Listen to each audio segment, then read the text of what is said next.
নমস্কার, আমি উজ্জ্বল শর্মা শাস্ত্রী বলছি। আজকের ভিডিও শুরু করার আগে আমার গুরুদেব রাম ঠাকুরের চরণে প্রণাম জানিয়ে আজকের ভিডিও শুরু করছি। আজকে ভিডিওর কন্টেন্ট হচ্ছে গুরু পূর্ণিমা। আজকে গুরু পূর্ণিমা। এই গুরু পূর্ণিমা থেকে শুভ যোগ শুরু হচ্ছে কয়েকটি রাশির জন্য। ভীষণ শুভ যোগ এবং আর্থিক একটা মুনাফা, বড় প্রাপ্তি, এমনকি কোটিপতি হওয়ার যোগের সৃষ্টি হয়েছে। এই রাশিগুলোর মধ্যে বেশ কয়েকটি রাশি আছে শুভ বৃহস্পতির প্রভাব তাদের উপরে পড়ছে। গুরু পূর্ণিমার থেকে এই যোগ শুরু হচ্ছে। বড় প্রাপ্তির ক্ষেত্রে শুক্র এবং রাহুরও কিন্তু একটা ভূমিকা থাকে। যারা সদ্গুরুর শিষ্য আছেন, যারা গুরুকে সর্বসময় স্মরণ করেন, গুরু মন্ত্র পাঠ করেন, তাদের জন্য কিন্তু আজকের দিনটি ভীষণ শুভ। এবং যে রাশিগুলোর কথা আমি উল্লেখ করছি সেই রাশিগুলো কিন্তু একটা ভালো প্রাপ্তি যোগের সৃষ্টি হচ্ছে। আজকে গুরু পূর্ণিমায় গুরুকে স্মরণ করুন, গুরুর নাম, গুরু মন্ত্র পাঠ করুন, জপ করুন, ভীষণ ভালো ফল কিন্তু আপনারা পাবেন। যদি আজকে আপনারা গুরু পুজো করে থাকেন, লক্ষ্মী নারায়ণের পুজো করে থাকেন, তাহলে কিন্তু খুব ভালো একটা শুভ ফল আপনাদের জন্য অপেক্ষা করছে। গুরু প্রণাম মন্ত্র, অবশ্যই গুরুকে আজকে প্রণাম করবেন, গুরুকে স্মরণ করবেন, গুরুর সামনে বসবেন এবং গুরু মন্ত্র পাঠ করবেন এবং জপ করার পর গুরু প্রণাম মন্ত্র অবশ্যই পাঠ করবেন। তাহলে কিন্তু শুভ ফল আপনাদের মিলবেই। আমি আজকে এই গুরুকে স্মরণ করে, আমার গুরুদেবকে স্মরণ করে আমি কিন্তু আজকের অনুষ্ঠানটা করছি। আমারও গুরুদেব আছেন, আমার গুরুদেব সদ্গুরু রাম ঠাকুর। রাম ঠাকুরের চরণে আমি আশ্রিত, তার নাম আমি সর্বদা পাঠ করি, তার চরণেই আমি নিজেকে উৎসর্গ করেছি। আপনারাও এই সদ্গুরুর চরণে নিজেদের উৎসর্গ করুন এবং গুরু মন্ত্র পাঠ করুন এবং গুরু প্রণাম মন্ত্র পাঠ করুন। দেখবেন একমাত্র গুরুদেবই পারে আপনাকে বিপদ থেকে উদ্ধার করতে। আমার আজকের আলোচনার প্রথম রাশি হচ্ছে বৃষ। এই বৃষ কিন্তু এই গুরু পূর্ণিমা থেকে ওই যে দ্বিতীয় বৃহস্পতি অবস্থান করছে মিথুনে, তার থেকে কিন্তু বেশ ভালো ফল কিন্তু এই বৃষ রাশির জাতক জাতিকারা পাবে। আপনাদের কিন্তু একটা বড় প্রাপ্তি যোগ রয়েছে। বৃষ রাশির ব্যবসা বাণিজ্যে কিন্তু থেকে মুনাফা হবে, আপনারা বিনিয়োগ করতে পারেন, আপনাদের সন্তান সুখ লাভ হবে, আপনাদের সাংসারিক জীবন সুখের হবে। একমাত্র গুরুকে স্মরণ করুন এবং তার পথ ধরে আপনারা চলতে থাকুন, তার নির্দেশিত পথ ধরে চলতে থাকুন, দেখবেন ভালো ফল পাবেন।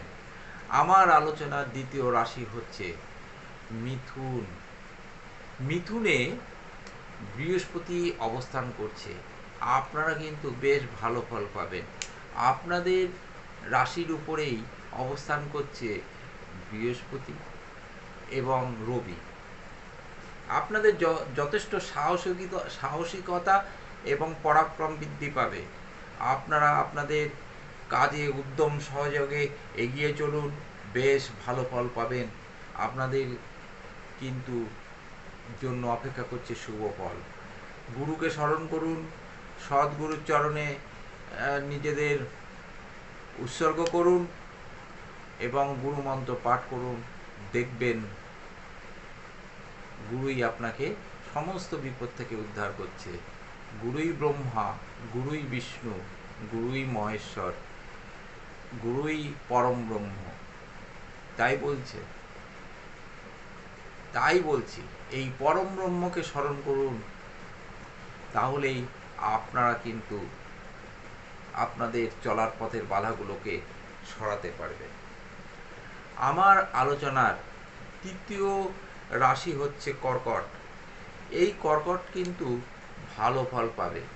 একাদশে শুক্র তো রয়েছেই, একাদশে শুক্র অবস্থান করছে, আর মিথুনে আপনাদের বৃহস্পতি অবস্থান করছে।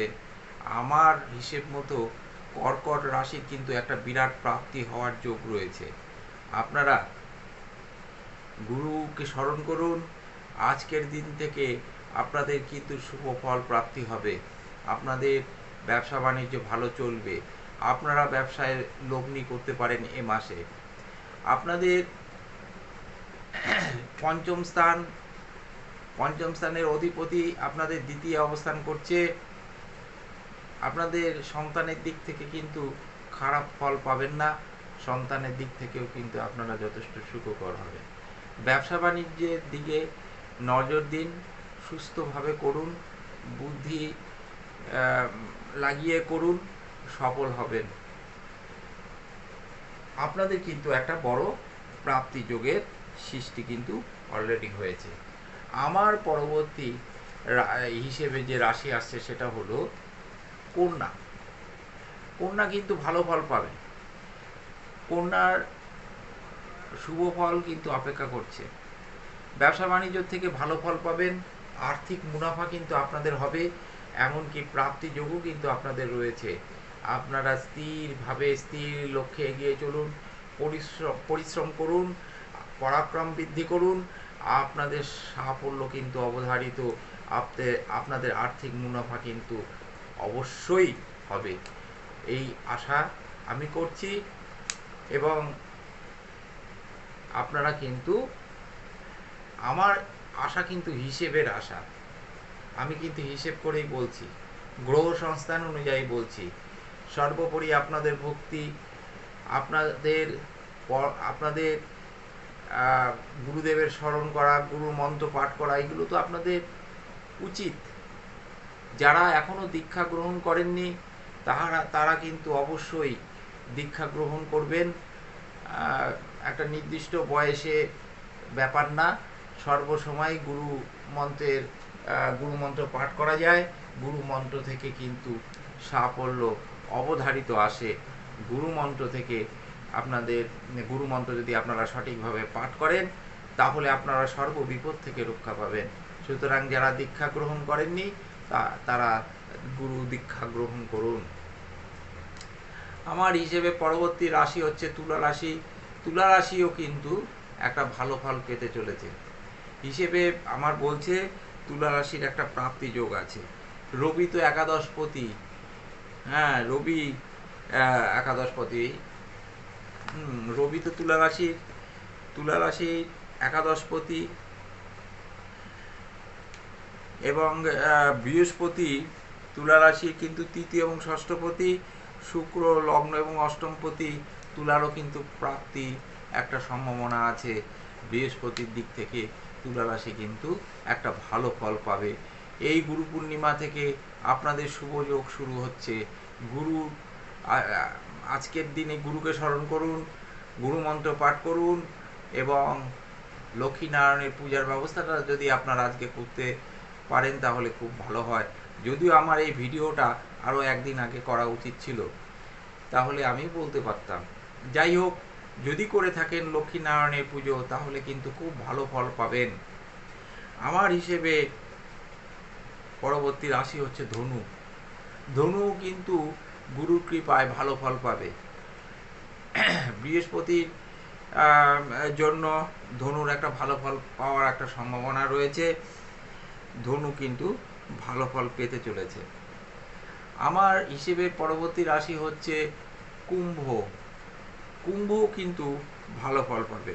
শুক্র তো চতুর্থ নবমপতি, বৃহস্পতি একাদশপতি, রবি সপ্তমপতি। আপনারা কিন্তু ভালো ফল পেতে চলেছেন। আপনাদের ব্যবসা বাণিজ্য ভালো চলবে, আপনাদের আর্থিক মুনাফা হওয়ার কিন্তু যোগ রয়েছে। একটা বিরাট প্রাপ্তির যোগ কিন্তু এই কুম্ভ রাশির জন্য অপেক্ষা করছে। আমার শেষ রাশি হচ্ছে মীন। আমার আলোচনার শেষ রাশি হলো মীন। এই মীনেরও অধিপতি হলো বৃহস্পতি। এই বৃহস্পতি আপনাদের আজকের থেকে অর্থাৎ গুরু পূর্ণিমা থেকে মীন রাশিকে অনেক কিছু দেবে একদম 31শে জুলাই পর্যন্ত। এই মীন রাশি কিন্তু প্রাপ্তি যোগ রয়েছে। মীন রাশি ব্যবসা বাণিজ্য ভালো চলবে।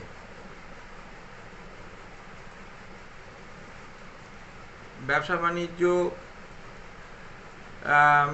লটারি প্রাপ্তি যোগ, এগুলো কিন্তু মীন রাশির একটা ভালো যোগের সৃষ্টি হয়েছে।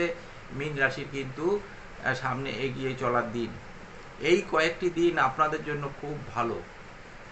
বৃহস্পতি আপনাদের শুভ জায়গায় অবস্থান করছে এবং আপনাদের অষ্টমপতি হলো শুক্র। এই শুক্র তৃতীয় অবস্থান করছে। আপনাদের ষষ্ঠপতি হলো রবি। যাই হোক, আমি এখানে যে হিসেবটা পেয়েছি তার থেকে আমি কিন্তু মীন রাশির ভালো যোগই কিন্তু দেখতে পাচ্ছি। আপনারা একটি দুটি টিকিট কাটতে পারেন। এই যে সমস্ত রাশিগুলো নিয়ে আলোচনা করলাম, প্রত্যেকটি রাশির জাতক জাতিকারাই একটা দুটো করে টিকিট কাটতে পারেন, কারণ আপনাদের প্রাপ্তি যোগ রয়েছে। অনেকে অবশ্য লটারি টিকিট কাটা পছন্দ করে না, তাদের ক্ষেত্রে আলাদা। কিন্তু যারা টিকিট কাটেন তাদেরকে আমি বলবো বেশি কাটবেন না, একটি দুটি টিকিট আপনারা কাটতে পারেন। আপনাদের কিন্তু শুভ যোগ, যে রাশিগুলো নিয়ে আমি আলোচনা করলাম তাদের কিন্তু শুভ যোগ আছে। আপনারা কিন্তু এই যোগটাকে কাজে লাগান। আজকের আলোচনা আমি আর দীর্ঘায়িত করব না। আজকের আলোচনা আমি এখানেই শেষ করছি। শেষ করার আগে আমি বলবো, এই ভিডিওটা যদি আপনাদের ভালো লাগে তাহলে লাইক, শেয়ার, সাবস্ক্রাইব করুন। আমার সঙ্গে তাহলে থাকতে পারবেন। আমার ভিডিও যদি আপনাদের পছন্দ হয় তাহলে সাবস্ক্রাইব করলে আপনারা ভিডিওগুলো পেতে থাকবেন। আমার প্রতিটি ভিডিও আপনারা পেতে থাকবেন। আমি আপনাদের কাছে লাইক, শেয়ার, সাবস্ক্রাইব আশা করছি এই কারণেই, যাতে আমি নতুন করে আবার ভিডিও তৈরি করার ক্ষেত্রে মনোবল পাই, সেই জন্য, এবং আপনাদের ভালোবাসা পাই, সেই জন্যই আমি এই লাইক, শেয়ার, সাবস্ক্রাইবটি করতে বলছি। আপনাদের সবার আমি মঙ্গল প্রার্থনা করি। আপনাদের শুভ পরিবর্তন হোক। যারা অর্থনৈতিক সমস্যায় ভুগছেন তাদের যেন আর্থিক প্রাপ্তি ঘটে এবং নতুন জীবন আপনারা আবার সুন্দর করে তৈরি করতে পারেন, এই প্রার্থনা করে আমি আমার গুরুদেবের চরণে প্রণাম জানিয়ে আজকের ভিডিও আমি এখানেই শেষ করছি। নমস্কার।